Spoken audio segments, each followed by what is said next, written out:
Salut tout le monde, c'est Cédric, chauffeur VTC sur Bordeaux. Euh, Aujourd'hui, je vous fais cette vidéo pour vous expliquer un petit peu ce qui se passe. Ça fait peut-être 15 jours que j'ai pas fait de vidéo sur le domaine du VTC.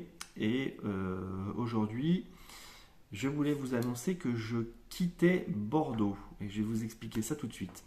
À toutes!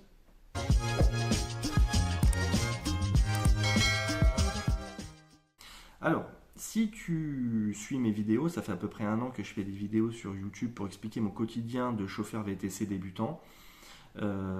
Tu sais sûrement que je suis d'origine troyenne et que euh, j'habite à Bordeaux en fait depuis 2010. Quand je suis arrivé sur Bordeaux, j'ai travaillé pendant 12 ans dans l'aide à domicile où j'étais cadre dans un service d'aide à domicile et depuis l'année dernière, je suis chauffeur VTC. Donc aujourd'hui, j'ai décidé de quitter Bordeaux et je vais vous expliquer pourquoi. Tout simplement parce que, vous le savez, mon projet c'est de partir au Québec et que partir au Québec en partant d'un endroit où tu as de la famille, où tu as des proches, où tu vas commencer en fait à pouvoir dire au revoir à ta famille et tout ça et à tes amis, bah, c'est quand même déjà beaucoup plus facile, tout simplement. Je vais donc atterrir en région troyenne, la ville dont je suis originaire, et je vais continuer à faire VTC dans un premier temps. Mais je vais quand même vous expliquer un petit peu mes débuts, faire une petite rétrospective de tout ce qui s'est passé depuis que j'ai décidé de faire VTC et vous expliquer bah, là où est-ce que j'en suis actuellement dans mon projet. Donc on va commencer par le début. Pourquoi j'ai voulu devenir VTC? Alors j'ai voulu devenir VTC parce que j'aime conduire, j'aime le contact avec les gens, avec les petits groupes, on va dire. Une personne, deux, trois, voilà. J'ai un peu plus de mal quand il s'agit de la foule, mais en général, voilà, avec des contacts avec les gens, voilà, des petits groupes, ça va, ça se passe bien. Et donc je me suis dit, bah, avec ce métier de VTC, moi qui aime beaucoup conduire, ça peut correspondre à ce que je recherche. Mais c'était pas mon premier choix quand j'ai quitté mon travail dans l'aide à domicile, puisqu'au début je m'orientais plutôt vers de la formation pour adultes dans le domaine du sanitaire et social. Finalement j'ai essayé, ça m'a pas trop plu. J'avais gardé cette porte de sortie, on va dire, VTC pour compléter mes revenus, puis au final, de fil en aiguille, ça s'est trouvé que c'est devenu mon activité principale aujourd'hui. Vous avez pu suivre dans mes vidéos, je vous mettrai à chaque fois des petits liens ici vers d'autres vidéos si ça vous intéresse pour étayer un peu mes propos. Donc, quand j'ai décidé de faire VTC, du coup, bah voilà, il fallait passer l'examen. Donc, je suis passé par l'intermédiaire d'Uber pour faire une formation et pour passer l'examen d'abord théorique et puis ensuite pratique. Bon, ça s'est bien passé dans l'ensemble, même si l'examen pratique a été un peu plus compliqué pour ma part.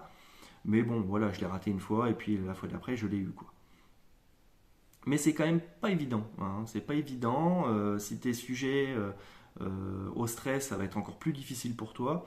Moi, je suis quelqu'un, bon, je ne veux pas dire que je suis stressé de base, mais disons que ouais, j'aime bien en fait sécuriser, etc. Et être dans le flou de ne pas savoir si tu vas réussir l'examen. Et surtout, avec ce coup près de te dire, si tu le rates trois fois, il faut que tu repasses le théorique. Et donc ça retarde d'autant plus ton projet. Ça me mettait un petit peu la pression quand même. Mais bon, au final, je l'ai eu du deuxième coup. Et puis, bah voilà, tout s'est bien passé, tout s'est bien enchaîné par la suite. Donc il a fallu que j'achète un véhicule. Là, je te renvoie vers la vidéo du choix du véhicule. Et voilà, je me suis dirigé vers une Toyota Auris. Je voulais une Toyota Auris Break parce que bah voilà, la Toyota Auris Break, c'est quand même quelque chose qui est très fiable. Les Toyota, en fait, en général, sont très fiables. Break pour avoir de la place, pour que les clients soient à l'aise, etc. Mais j'ai failli faire l'erreur de prendre une voiture neuve au début et je voulais prendre une voiture neuve. Tu vois, je voulais faire les choses à moitié en fait. Je voulais prendre une voiture neuve, mais pas trop chère. Donc du coup, je me dirigeais et économique, bien sûr, fiable, enfin fiable, économique on va dire. Donc je m'orientais plutôt vers des Zoé, vers Dacia Spring. Et là, ça aurait été une catastrophe si j'étais parti sur ce style de véhicule. Bah, la Spring déjà parce qu'elle n'est pas grande du tout. C'est pas quali à l'intérieur, même si tu peux avoir la finition cuir, etc. Je m'y serais retrouvé en termes de, comment dire, de rentabilité, je pense, vu qu'elle est 100% électrique. Mais en termes de pratico-pratique, ça ne l'aurait pas fait du tout. Donc heureusement que j'ai changé comment dire, d'orientation et que je me suis dirigé vers autre chose. J'aurais pu prendre une Tesla, mais pour moi c'est un gros risque si tu es chauffeur VTC débutant de prendre un véhicule qui coûte aussi cher, surtout avec les temps qui courent. Tu n'es pas sûr d'avoir de la clientèle privée dans un premier temps, et rentabiliser une Tesla avec que de l'application, ça va être super difficile. Je dis pas que c'est impossible, mais ça va être très difficile. Tu vas devoir travailler beaucoup, et franchement, c'est pas ce que je te conseille. Je me rappelle encore de ma première course de chauffeur VTC. Ma première course de chauffeur VTC en Uber, c'était une course de quelqu'un que je suis allé chercher proche de la gare. Je ne sais plus si c'était à la gare ou si c'était proche de la gare, mais en tout cas, c'était vers ce coin-là, de Bordeaux. Et j'avais mis comment dire, le GPS Uber au début. Tu vois, j'avais pas touché en fait aux paramètres d'application. Et je me suis retrouvé avec donc une cliente dans le véhicule, très gentille. Et le GPS me dit, j'arrive dans le centre de Bordeaux, tournez à droite, et là je vois un poteau. Vous savez, les poteaux des zones à accès réglementé dans les grandes villes, en général, il y a ça sûrement, souvent. Et là, je me trouve avec ça. Et là, tu as le stress qui commence à monter. Tu te dis, mince, comment je vais faire? Tu commences à, du coup, tracer ta route tout droit. Tu as le GPS qui te demande de faire demi-tour pour repasser dans cette rue-là. Et là, bon, ça va que j'ai été livreur de pizza, pas à Bordeaux, hein, mais à Troyes, pendant pas mal d'années. Et en fait, j'arrive facilement, en regardant une carte, à savoir par où je vais passer, etc. Tu vois. Et donc du coup ça m'a un peu sauvé, mais sur le moment tu vois ça te met pas dans de bonnes conditions. Il y a autre chose aussi quand tu conduis avec les applications, et donc l'application Uber que tu connais pas au début puisque tu es débutant. Ce qui m'est arrivé, c'est que j'avais des clients dans le véhicule et j'avais l'application qui continuait à sonner pour en fait les courses successives. Vous savez, ça sonne et en fait c'est pour la course que tu vas prendre après avoir déposé ton client. Mais moi, sur le moment, je ne comprenais pas. Je me dis, mais donc je refusais. Je me dis, mais pourquoi Uber me sollicite pour une course alors que je suis déjà en course? Donc je refusais, tu vois. Et en fait, c'est qu'après que je me suis rendu compte que bah voilà, c'était juste pour la course suivante, quoi. Bon. Donc très vite, je me suis rendu compte que faire du Uber, c'est bien, mais qu'il fallait quand même démarcher de la clientèle. J'ai décidé de démarcher de la clientèle. Donc comment je m'y suis pris? J'ai fait des flyers, j'ai distribué, ça n'a rien donné. J'ai fait floquer mon véhicule, j'ai essayé, ça n'a rien donné. En plus, après, on m'a dit que j'avais pas le droit. Bon, je savais pas si j'avais le droit ou pas. Je vois beaucoup de véhicules floqués, en tout cas à Bordeaux. J'ai pas l'impression qu'ils aient plus de problèmes que ça. Mais bon, j'ai décidé de l'enlever puisque de toute façon, ça m'apportait pas de clients. J'ai mis des housses de siège floquées. Je te mettrai le lien de la vidéo aussi ici. Ça n'a rien donné. En vrai, voilà, je vais t'épargner toutes les solutions que j'ai faites. Il y a deux choses qui ont fonctionné pour moi, pour démarcher de la clientèle privée. Deux choses. La première, c'est le démarchage en donnant des cartes de visite. Tu as des clients qui te disent parfois, ah, ce jour-là, j'aurais besoin d'un chauffeur pour faire telle course, etc. Est-ce que vous seriez disponible? Donc voilà, tu as ce genre de client-là, et donc il te faut des cartes de visite pour ça. Donc bon, après tu peux leur laisser ton numéro, mais ça fait quand même moins professionnel. Fais des cartes de visite, ça coûte pas cher, tu vas sur Vistaprint ou je sais pas quoi, d'autres, et puis tu verras, tu t'en auras pour pas cher. Donc des cartes de visite, et sinon aussi ce qui a marché pour moi, c'est que je me suis fait un listing des établissements, des commerces, etc. autour de chez moi qui pouvaient avoir besoin de moi. J'ai envoyé des courriers. Bon, je l'ai fait en mode courrier parce que j'avais vraiment ratissé large. Donc j'ai envoyé des courriers à tout le monde. Et puis dans le lot, j'ai deux personnes, enfin deux établissements qui m'ont contacté. Et puis bah voilà, de fil en aiguille, ça m'a permis de développer ma clientèle. Et puis voilà, j'ai tourné comme ça après, avec ces clients-là et, euh, et ma clientèle Uber, enfin les clientèles applications, quoi, Uber, Bolt. J'ai essayé de travailler aussi avec l'application Itch sur Bordeaux. Je trouvais que ça, franchement, ça donnait rien. Chaque fois que je me connectais, il n'y avait jamais de client. J'ai eu un seul client Itch, un seul. Voilà. Donc bon, j'ai vite laissé tomber. J'ai tourné principalement avec Uber et Bolt, et puis ma clientèle privée, puis ça m'a convenu comme ça. Depuis juin 2023, j'ai décidé de mettre en image un peu mes débuts de VTC parce que je me suis dit que en fait, je voyais des vidéos de youtubeurs, enfin de youtubeurs, de VTC plutôt, qui font des vidéos sur le métier en général, mais ils abordent un peu le sujet du VTC avec une casquette, on va dire, d'expert, entre guillemets. C'est des gens qui ont de la bouteille, qui ont plusieurs années d'expérience dans le métier, et je trouvais qu'ils étaient parfois un peu éloignés du quotidien d'un chauffeur VTC qui vient de démarrer, tout simplement. Et je me suis dit que peut-être en vous faisant des vidéos d'entrée, en étant débutant et en m'annonçant comme tel, bah, ça pourrait coller plus à des chauffeurs VTC en fait qui sont débutants tout simplement. Et donc je suis parti sur cette base-là en développant des vidéos sur un peu tous les thèmes. Je vous remercie d'ailleurs parce que vous avez été pas mal à me suivre, vous êtes pas mal à me suivre. Vous me faites souvent des retours, je ne peux pas répondre à tout le monde, ça je vous l'ai déjà dit, mais je pense que vous, pour la plupart, vous comprenez tout à fait. De temps en temps, je réponds à certains, et puis aussi, entre vous, vous vous répondez quand vous avez des interrogations, et ça c'est super, voilà, c'est de l'entraide, c'est parfait. J'ai décidé de mêler entre ça quelques vidéos sur le Québec. Alors je sais, il y en a pour qui voilà, ça n'a pas tellement d'intérêt, mais c'est ma chaîne, ça fait partie de moi, ça fait partie de mon projet depuis le départ, ce projet pour le départ du Canada.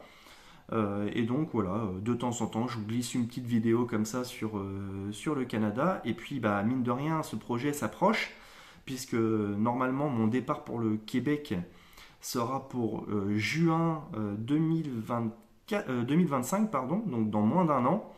Et petit à petit, bah, ce projet va être de plus en plus concret et de temps en temps, je vous le dis, je vous sortirai des vidéos sur le sujet pour que vous puissiez quand même savoir un petit peu où est-ce que j'en suis et puis comment ça avance. Donc au cours, là ça fait une grosse année, un peu plus d'un an que je suis VTC, ça fait un an et demi même. Et bah, dans cette courte carrière de VTC sur Bordeaux, j'ai eu des anecdotes positives et des anecdotes négatives. Alors, on va commencer par le négatif, et puis après, je vous dirai un petit peu le positif, si vous voulez. Alors, en négatif, j'ai eu de temps en temps des clients alcoolisés. Alors, des clients alcoolisés qui ont des discours pas cohérents, etc. Qui sont parfois à deux doigts d'être malades dans ta voiture. Fort heureusement, ça m'est jamais arrivé d'avoir quelqu'un qui vomisse dans mon véhicule, et franchement, j'ai eu de la chance. Mais j'ai eu parfois des clients, c'est limite drôle, tu vois, parce que j'ai eu des clients qui dormaient carrément dans le véhicule. Je me rappelle d'une personne, je l'ai amené à Bordeaux-Lac.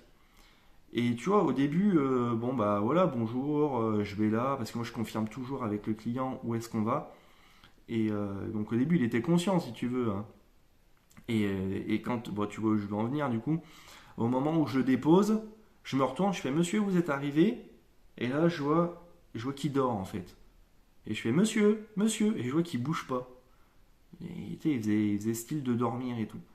Je sais pas s'il dormait vraiment, franchement, j'ai eu un doute. Du coup, bah, de toute façon, il fallait que je le réveille pour qu'il paye, hein, parce qu'en plus, il payait en espèces. Donc je l'ai secoué un peu, monsieur, monsieur. Et il a fallu vraiment que je le secoue bien quoi, pour qu'il se réveille. Et puis finalement, il a fini par se réveiller, et puis me payer, et puis partir. Voilà. Bon, c'est une anecdote négative, mais bon, elle est plutôt rigolote, on va dire. En règle générale, ça a été. J'ai eu des clients parfois qui me demandent des choses un peu incompréhensibles, mais dans l'ensemble, j'ai pas eu de gros problèmes. Franchement, j'ai pas eu de gros problèmes, j'ai vraiment eu de la chance, hein.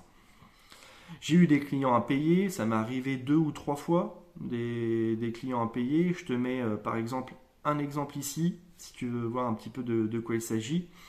Mais à chaque fois, j'ai réussi à me dépatouiller pour avoir un remboursement. Donc, dans l'ensemble, ça a été. J'ai eu des tentatives d'arnaque. Je pense par exemple à une tentative d'arnaque Bolt, d'un faux client Bolt, qui a essayé d'arnaquer d'autres clients VTC aussi. J'ai eu Ah oui, ça aussi. Je ne sais pas si ça vous arrive, si tu es chauffeur VTC, tu vas me dire. Est-ce que c'est moi qui suis parano ou est-ce que c'est vraiment, vraiment ça le but de la manœuvre? En fait, parfois j'ai des clients qui commandent une course, tu l'acceptes. Par exemple, je sais pas moi, le client, tu vois qu'il est à, je sais pas, 2 ou 3 kilomètres de ta destination, de là où tu es. Tu te mets en route et tu sais que le client, il a 5 minutes pour. Ouais, si tu le sais pas, bah, je te le dis. Le client, il a 5 minutes pour annuler la course. Sinon, s'il passe ces 5 minutes, eh bien en fait, la course lui est facturée. Enfin, il y a un petit montant qui est facturé et qui t'est dédommagé en fait. Mais s'il annule en dessous de ces 5 minutes, par exemple, si le client annule au bout de 4 minutes, eh bien, tu n'auras pas de compensation et le client ne va pas être facturé. Et ce que j'ai remarqué, ça m'est arrivé plusieurs fois, et c'est pour ça que je voulais avoir votre avis. Peut-être que je suis parano, mais bon, je sais pas. Tu as des clients, tu t'en vas vers leur destination. Au bout de 4 minutes, ils annulent la course. Donc là, tu es dégoûté, ça fait 4 minutes que tu roules pour rien. Tu t'arrêtes. Et là, tu as la même course qui sonne. Mais comme tu t'es rapproché du client, la course, elle est moins chère. Et ça, je pense que ce sont des clients qui le font exprès pour avoir une course moins chère. Tu vois, genre comme un pêcheur, tu vois. Il te pêche, il remonte le moulinet pendant 4 minutes, tu t'approches d'eux, et puis après, ils annulent la course, c'est pas facturé pour eux. Toi, pendant ce temps-là, tu t'es rapproché, ils recommandent la course, ça sonne chez toi parce que bah voilà, tu t'es rapproché, et du coup, la course, elle est moins chère. Et ça met les nerfs quand même. Donc je sais pas si c'est fait exprès, si bon, bref, tu me diras si tu as ton avis, mais en tout cas, ça fait partie des choses un peu négatives quand même. Je me suis fait verbaliser à la gare, ça a été vraiment un très mauvais souvenir.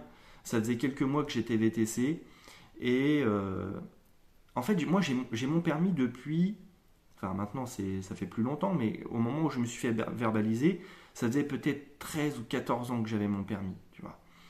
Et en 13 ou 14 ans, j'ai perdu un point sur mon permis, une seule fois. Dans une petite zone, en fait, où tu avais des travaux et il fallait rouler à 30 et moi, j'avais pas réduit la vitesse, tu vois, je roulais encore à 50. Pas de chance, j'avais les gendarmes et ils m'ont retiré un point sur mon. Je sais plus, ils m'ont retenu, je sais plus combien, mais en gros, j'ai eu un point de retiré sur mon permis. Et voilà, et c'est tout. Et puis j'avais récupéré ce point-là depuis longtemps, etc., etc. En 13 ans, c'est la seule chose qui m'est arrivée. Et, et là, VTC depuis quelques mois, boum, je me fais verbaliser devant la gare. Un client qui ne trouvait pas sa course, qui ne trouvait pas l'endroit où il devait venir pour que je le prenne en charge. Donc, j'arrive, toi, je vois que j'arrive à la gare, au lieu de prise en charge, je vois que le client, il ne trouve pas. Gentiment, je me rapproche, je vais le chercher là où il est, en fait, sur la rue principale de la gare de Bordeaux. Je m'arrête, et là, pas de chance, j'avais la police derrière moi. Mais j'étais déjà arrêté, j'étais déjà en dehors de la voiture, je me suis arrêté, mais sérieux, mais une minute quoi. J'étais déjà en dehors du véhicule. Le client, il était là sur le bord de la route avec sa valise. La police, elle arrive, elle stationne derrière moi, enfin, elle s'arrête derrière moi, elle me dit Monsieur, il faut circuler, vous bloquez la circulation, etc. Je leur dis Oui, il n'y a pas de souci, je m'en vais. Mais j'ouvre le coffre, je dis au client Allez-y, montez, dépêchez-vous. Je prends sa valise, je la mets dans le coffre, je referme. Le flic, il a vu rouge. Franchement, flic anti-VTC, c'est sûr. Parce que vu comment il m'a parlé, et enfin voilà, c'était pas justifié, moi, pour moi, comment il m'a parlé. Surtout que je me suis arrêté mes 30 secondes.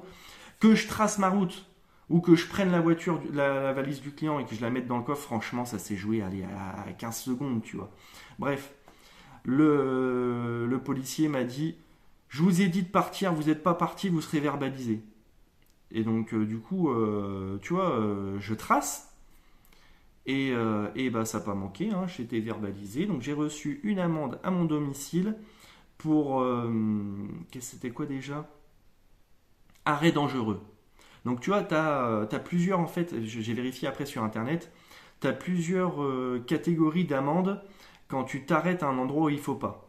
Tu as le stationnement gênant, tu as le... Je sais plus, t'en as trois en fait. Et moi j'ai eu la troisième catégorie, donc arrêt dangereux. Et ça, c'est 3 points sur ton permis. 3 points. Et 135 euros d'amende. Donc je peux te dire que j'étais dégoûté. Autant 135 euros d'amende, ça m'aurait fait suer en étant gentil. Mais bon, bah voilà, tu payes et puis bah, tu passes à autre chose, quoi. Mais 3 points, c'est relou parce que tu dois attendre, il me semble, 3 ans. Si je me trompe pas, c'est ça. Tu dois attendre 3 ans pour récupérer tes points. Pour quelqu'un comme moi qui avait encore jamais perdu de points, ou enfin si j'avais perdu un point, franchement j'étais dégoûté quoi. Donc là, tu vois, j'ai 9 points. Il m'est jamais rien arrivé d'autre, hein. Jamais rien. Mais là, ce jour-là, voilà, la police. D'ailleurs, on a reçu un sondage, les amis et collègues VTC sur Bordeaux, on a reçu un sondage Uber sur les conditions de prise en charge des chauffeurs, pas des chauffeurs, des clients sur le secteur de la gare de Bordeaux. Bah là, vous voyez, c'est l'occasion de y aller. Moi, je l'ai fait, hein, j'ai répondu au sondage. Autant vous dire que j'ai pas été tendre dans la mesure où en fait, bah, c'est simple, tu as l'impression de déposer en clandestinité tes clients. À la gare, tu n'as pas le droit de te garer, tu n'as pas le droit de t'arrêter. Souvent, tu as la police qui passe avec les véhicules qui flashent automatiquement. Tu as la police aussi des fois qui juste s'arrête là où il y a les VTC qui doivent prendre et comment dire, prendre et déposer leurs clients. Et en fait, ils allument. Ils allument les gens et tout, ils checkent, je les ai déjà vus moi prendre en photo les plaques d'immatriculation des VTC. C'est pour ça que je m'arrête jamais à la gare, enfin je m'arrête jamais. Bien sûr je dépose des clients, mais tu as vraiment l'impression de les balancer sur le trottoir et franchement j'aime pas ça du tout quoi. Donc ça aussi ça fait partie des points négatifs des choses sur Bordeaux, enfin, voilà, des choses de VTC en règle générale, c'est que parfois, contrairement au taxi, t'as pas d'endroit où tu peux prendre sereinement tes clients et où les déposer. Tu vois, des fois, tu as un client, il réserve une course sur Uber et c'est à la gare. Bah, quand tu arrives à la gare et que tu attends ton client, tu es toujours là à l'affût de savoir si tu vas pas avoir un policier municipal ou un policier national qui va arriver et puis qui va t'allumer, quoi. Alors que toi, tu fais juste ton travail, tu as ton client qui a réservé la course et puis qui attend que tu arrives, quoi. Donc ça c'est quand même c'est quand même chiant quoi. Qu'est-ce que j'ai eu? J'ai failli avoir un accident sur la rocade une fois à cause, je vais dire à cause de moi, mais parce que j'ai un client qui m'a demandé de mettre le Bluetooth pour qu'il puisse écouter la musique sur ma radio, vous savez, avec le téléphone quoi. Et j'étais en train d'appuyer sur le Bluetooth, etc. Pour connecter son appareil et en même temps j'étais en train de m'insérer sur la voie de rocade. Bon, tu vois, c'est pas prudent. Franchement, j'aurais pas dû le faire. Mais du coup, j'ai failli avoir un accident. Bon, heureusement, il n'y a rien eu, mais voilà quoi, tu vois. Fais attention. J'en profite pour te faire une petite prévention. Si tu as un client qui te demande de connecter son téléphone en Bluetooth sur ton appareil autoradio, moi je te conseille deux choses. Soit tu dis non, voilà, mais le client tu risques de le frustrer et du coup il va te mettre une mauvaise note sûrement. Soit tu dis ok, mais dans ce cas-là on s'arrête. Et en général, moi ça m'est déjà arrivé plusieurs fois de dire, moi je prenais souvent la deuxième option. Je leur disais ok mais on s'arrête. Et souvent les gens ils disent bah non bah, c'est bon, on continue et tout. Donc j'ai failli avoir un accident comme ça. J'ai eu un accident cours Victor Hugo à Bordeaux. Bon, ça va, ça a été quelque chose de superficiel, mais quand même j'ai eu un accident. Je te mets le lien aussi ici si ça t'intéresse.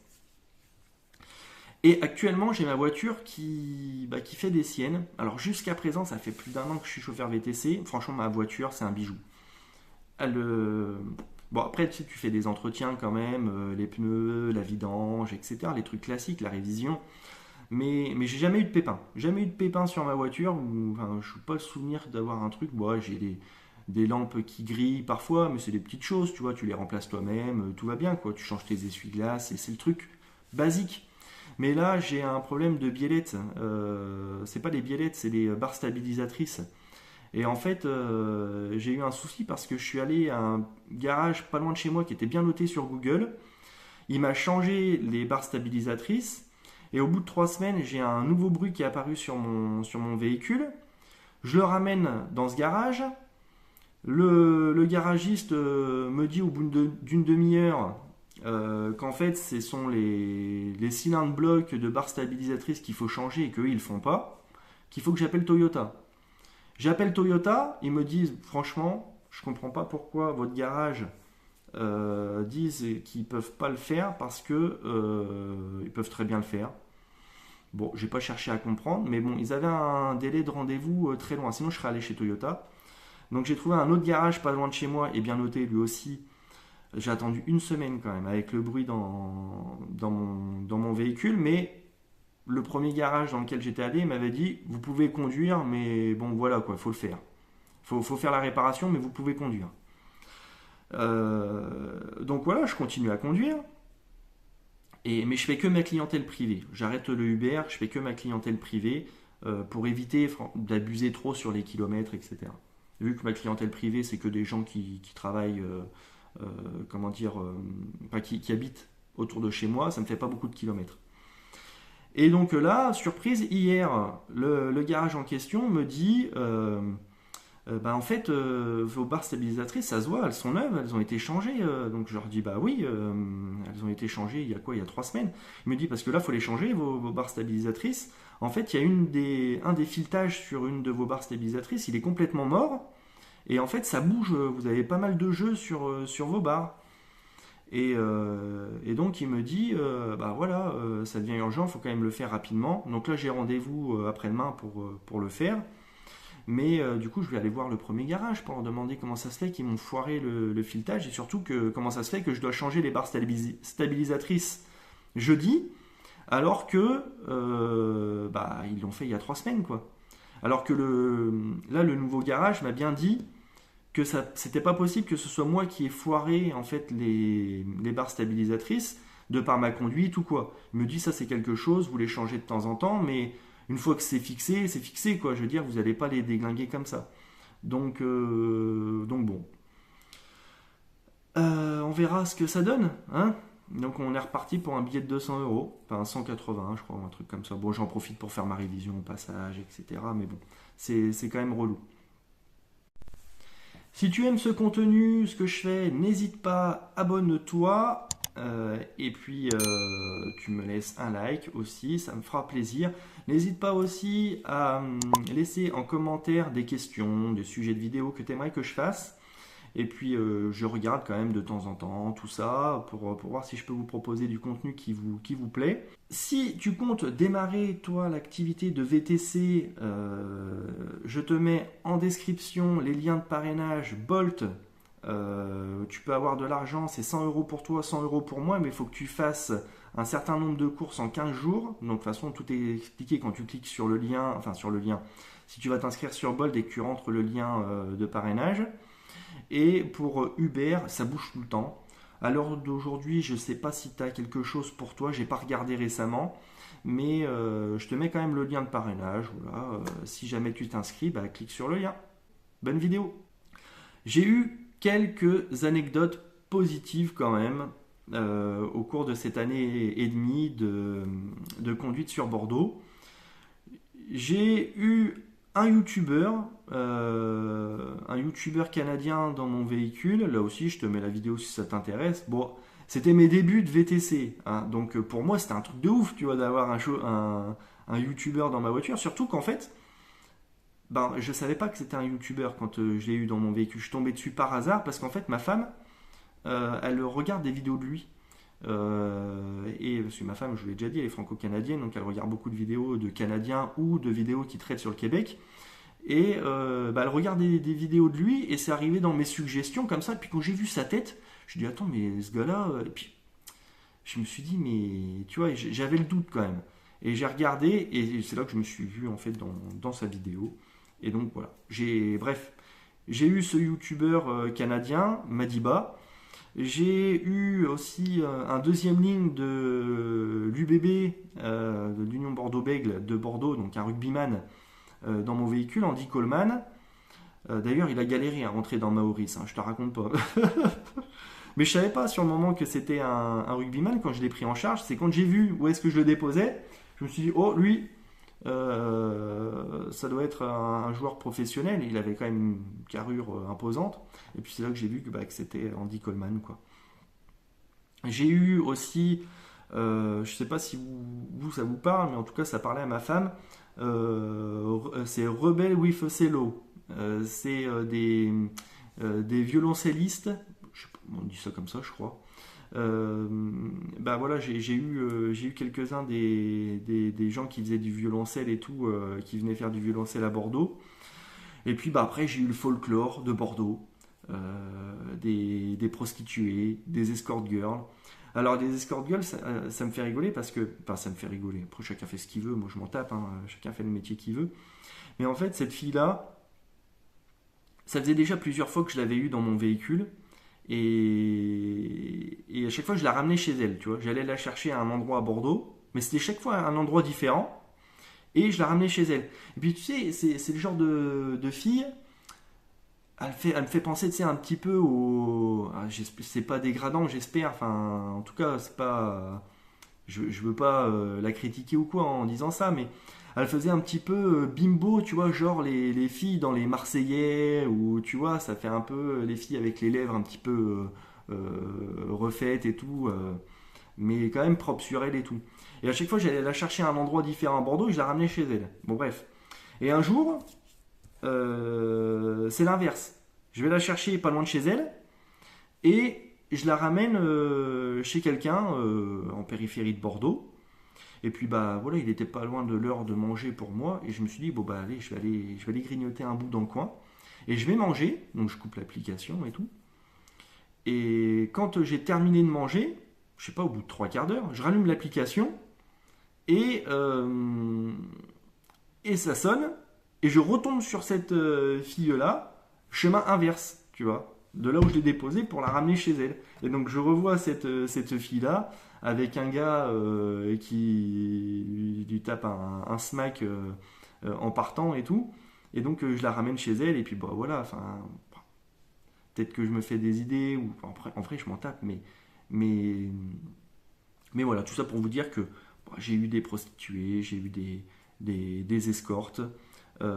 J'ai eu aussi des gens que j'ai accompagnés dans un club échangiste à Bordeaux. Qu'est-ce que j'ai eu? J'ai eu aussi des licornes. J'ai eu des licornes dans mon véhicule. 2 filles, franchement, quand je suis arrivé, elles étaient heureuses de me voir. En fait, il y avait à Bordeaux, au parc des expositions, un événement sur c'était les cosplays, tu sais, les gens qui se déguisent et tout là. Et ce jour-là, en même temps, il y avait un match des Girondins de Bordeaux au Matmut Atlantique. Donc c'est à côté, en fait, le parc des expositions à Bordeaux et le Matmut Atlantique, ils sont à côté l'un de l'autre. Et là, donc j'ai une course qui sonne pas loin du parc des expositions, et donc ça bouchonnait pas mal. Donc j'ai mis pas mal de temps à arriver, et donc je voyais sur l'application les clientes qui se rapprochaient de moi et moi qui me rapprochais d'eux, tu vois. Et quand je les ai vues habillées en, je sais plus si elles étaient en licorne ou en fée ou un truc comme ça, mais habillées, franchement, enfin tu voyais tout quoi, enfin voilà. Et il y avait plein de gens qui tu voyais qu'ils les regardaient et tout, et ils se moquaient d'elles quoi. Elles avaient des paillettes partout et tout. Et quand elles m'ont vu arriver, franchement, elles étaient heureuses. Donc voilà, j'ai eu des licornes et je les ai ramenées chez elles et puis tout s'est bien passé. Bon, heureusement, pendant cette année et demie de VTC sur Bordeaux, j'ai pas eu de vomi. J'ai pas eu d'embrouille, enfin d'embrouille, tu vois, vénère. Tout s'est à peu près bien passé parce que 2 choses. Déjà, j'ai eu beaucoup de chance. Parce que dans tous les clients que j'ai pris plein de clients comme un chauffeur VTC, tu vas voir, la cadence quand même est importante. et j'ai jamais eu vraiment d'embrouille ou de grosses galères, tu vois. Après, moi je suis quelqu'un qui évite aussi un peu les conflits, qui arrive tu vois, je vais pas rentrer dans l'art, tu vois, je vais prendre des gants en amenant les choses, mais tranquillement. Mais aussi, j'ai eu beaucoup de chance, tu vois, de ne pas tomber sur des gens vénères ou des grosses catastrophes, des vomis, des choses comme ça. J'ai pris aussi quelques précautions. Donc, j'évitais de travailler trop tard la nuit et j'évitais les quartiers boîtes de nuit, tu vois, vers les 4-5 heures du matin. J'évitais, ça m'est déjà arrivé de prendre des clients, bien sûr, qui sortaient de boîte, mais j'évite ce genre de clients. Et puis après, vers la fin, donc c'est-à-dire là, en ce moment, et puis un petit peu avant, je travaillais quasiment exclusivement le matin sur les derniers mois là, de ma vie de VTC sur Bordeaux. Donc comme je vous l'ai dit, je quitte Bordeaux. C'est une étape pour moi en fait pour partir au Québec, pour ma famille et moi. Là, on a déjà vendu pas mal de nos affaires, notre maison est en train de se vendre là c'est incessamment sous peu. Ce sera plus facile pour nous de partir de notre région parce qu'on va sûrement avoir quelques affaires aussi à laisser sur place. Peut-être que, tu vois, et puis tout simplement, ça sera plus agréable pour nous de passer un an avec nos familles, nos proches, alors que sur Bordeaux, on n'a personne. On n'a pas, bon, on a des voisins, etc. Mais on n'a personne vraiment de proche. Donc, voilà. Est-ce que sur l'Aube, dans l'Aube, parce que je pars dans le département de l'Aube, est-ce que là-bas, je vais continuer à faire VTC? Oui, je vais continuer à faire VTC. On va voir comment ça se passe. Je vais continuer le démarchage. Je vais continuer Uber. Je vais faire retour à case départ comme quand j'ai commencé VTC ici à Bordeaux, sauf que je vais avoir plus d'expérience. C'est une ville beaucoup plus petite, donc qu'est-ce qu'il va y avoir de la clientèle? Je ne sais pas. En tout cas, je suis allé en vacances il n'y a pas si longtemps à Troyes. Et enfin à Troyes, c'était pas à Troyes, hein, c'était en périphérie de Troyes, hein. Et j'ai connecté l'application Uber juste pour voir comme ça, j'avais même pas mon véhicule en plus. J'ai connecté l'application Uber et j'ai vu que ça avait sonné. Ça sonnait 2 fois en fait, 2 courses différentes. Donc je me dis qu'il y a peut-être un petit peu de demande, même si c'est pas, à mon avis, ça va pas être ouf, hein. Je me fais pas d'illusions. Mais bon, on verra bien. On verra l'état de l'activité. Je vais vite le voir de toute façon, si je continue VTC ou pas.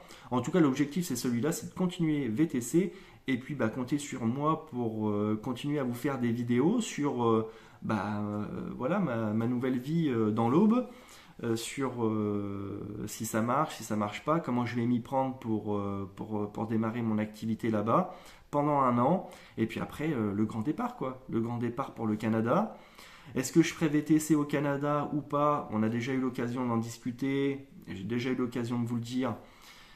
C'est pas du tout mon premier choix, mais comme les démarches pour devenir VTC comment dire, sur le Québec sont beaucoup plus faciles, en fait, t'as pas d'examen là-bas. T'as pas d'examen pour être VTC, donc peut-être que si, je sais pas moi, par exemple, j'ai un temps partiel ou quoi, peut-être que je m'inscrirai sur les plateformes histoire d'eux et puis je ferai quelques courses pour voir un petit peu comment ça se passe. Déjà par curiosité, pour voir si ça marche et puis pour compléter mes revenus peut-être, tu vois.